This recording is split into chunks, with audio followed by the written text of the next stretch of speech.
आज मैं आपको दिखाऊंगा कि ऑपरेशन के बाद जब मरीज़ को जनरल एनेस्थीसिया दिया हम लोगों ने और उनको आउट करना है तो कैसे आउट करेंगे। तो ये ओटी से हमारे पास आए हैं, इनका ऑपरेशन हुआ है, स्पाइन में प्रॉब्लम थी, स्पाइन पे सर्जरी हुई है। जब ये ओटी से आए थे तब इनकी कॉन्शियसनेस उतनी अच्छी नहीं थी और इनको वेंटिलेटर पे हमको रखना पड़ा। अब हम इनका वेंटिलेटर निकालने वाले हैं तो हमने देखा कि इनको एक एंडोट्रैकियल ट्यूब पड़ी हुई है, एक राइल्स ट्यूब भी पड़ी हुई है, मुंह से राइल्स ट्यूब पड़ी हुई है। ठीक है, कुछ लोग का सवाल होगा कि मुंह से क्यों राइल्स ट्यूब पड़ी है, तो ये मैं अभी बता दूंगा आपको। तो अब हमने देखा कि हमारा पेशेंट कॉन्शियस है। बाबूजी हाथ उठाइए, बहुत अच्छा है, बाबूजी हमारे हाथ उठा पा रहे हैं। बाबूजी जीभ दिखाइए, जीभ भी दिखा पा रहे हैं। तो अब हम लोगों को इनको वेंटिलेटर हटाना है। तो वेंटिलेटर हटाने से पहले हमें दो काम करने होंगे। पहला काम करना होगा कि हमको ईटी का सक्शन कर लेना होगा। ईटी का सक्शन कर लेने के बाद, ग्लव्स खोलिए, ईटी का सक्शन कर लेने के बाद हमको ओरल कैविटी का भी सक्शन कर लेना होगा। ओरल कैविटी का सक्शन क्यों करेंगे हम लोग? इसलिए करेंगे जिससे कि जब हम ईटी ट्यूब निकालेंगे तो ईटी ट्यूब के सीक्रेशंस लंग्स में ना ट्रिकल हो जाए और लंग्स में ट्रिकल होकर के कोई एस्पिरेशन ना हो जाए। तो हमने स्टरलाइज्ड ग्लव्स पहन लिए। स्टरलाइज्ड ग्लव्स पहन करके हमने सक्शन कैथेटर ले लिया। इसको खोलिए, आगे बस निकालिए। सक्शन कैथेटर हमने ले लिया हाथ में और ये हटाइए, ये वेंटिलेटर हटाइए। और हमने जो है ईटी ट्यूब को के अंदर हमने देखा कि और सक्शन कैथेटर आसानी से जा रहा है, कोई विशेष ऐसे सीक्रेशन नहीं है, इसका मतलब ये ड्राई है। अब हमने मरीज से मुंह खोलने के लिए कहा, मुंह खोलिए अपना,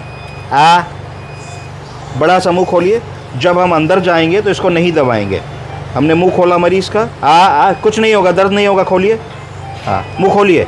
तो बेसिक पर्पज़ है कि जो मुंह के अंदर का थूक है उसको हमने सक्शन कैथेटर से अंदर ले लिया, जिससे कि जब हम ट्यूब निकालेंगे तो एस्पिरेशन ना हो जाए। तो हमने इसको कर लिया। एक बार हम चाहेंगे तो लैरिंगोस्कोप से हम क्रॉस चेक कर लेंगे। डॉक्टर साहब 1 मिनट भी सेक्शन चाहिए होगा, क्रॉस चेक कर लेंगे कि ऐसा तो नहीं है कि कुछ मुंह के अंदर थूक बचा हो। करिए, करिए, बड़ा सा मुंह खोलिए, कोई दर्द नहीं होगा आपको। Very good. तो इसमें लगा थोड़ा थूक है, दबाइए।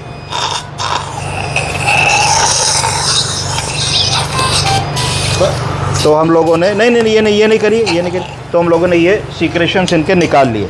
सीक्रेशंस निकालने के बाद हमने अपनी ट्यूब को डिफ्लेट कर लिया। डिफ्लेट किया क्योंकि ये हम लोगों ने एयर भरी थी, इन्फ्लेट किया था, तो इसको हमने डिफ्लेट कर लिया। डिफ्लेट करने के बाद हमने इसके टेप्स निकालने शुरू किए। टेप्स निकाले और टेप्स में ये देखा हमने ईटी ट्यूब, ये हमारी राइल्स ट्यूब भी इसमें जुड़ी हुई है, तो हम राइल्स ट्यूब भी इसके साथ ही निकाल देंगे। ये टेप हमने धीरे धीरे करके निकाले, धीरे धीरे करके टेप निकाले, क्योंकि अब हमको राइल्स ट्यूब की भी ज़रूरत नहीं है। तो हम दोनों चीज़ें अपनी मरीज़ की मुँह खोलिए, दोनों ट्यूब्स एक साथ हम निकाल देंगे। करिए, करिए, मुँह खोलिए, बाबूजी मुँह खोलिए। तो दोनों ट्यूब्स हमारी निकल गई। तो ये पेशेंट हमारा आराम से एक्सट्रूबेट हो गया। जीभ दिखाइए, बहुत अच्छा। नाम बताइए, वेरी गुड। सिराना उठा दीजिए, नेबुलाइज़र ले आइए, नेबुलाइज़र लगवाइए। कुछ चिलमची दे दीजिए, थूकना चाहे किडनी ट्रे दे दीजिए। कुछ थूक आ रहा हो तो थूक दीजिए, नहीं है ठीक, नेबुलाइज़र लाइए।